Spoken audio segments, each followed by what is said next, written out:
ব্রেইনটা মনে হয় ফেটে যাবে। রাতে ঘুমাতে গেলেই ওভার থিঙ্কিং শুরু হয়। কাল কি হবে, আমার ফিউচার কি, এসব ভাবতে ভাবতে আমি প্যানিক অ্যাটাক ফেস করি।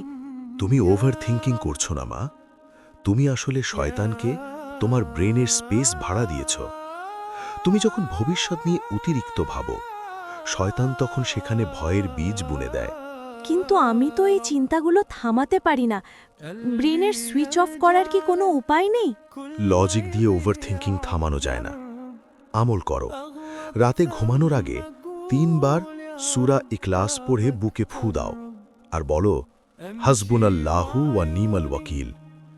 রবের উপর সব ছেড়ে দাও। ব্রেন সিগন্যাল পাবে যে সে এখন সেফ।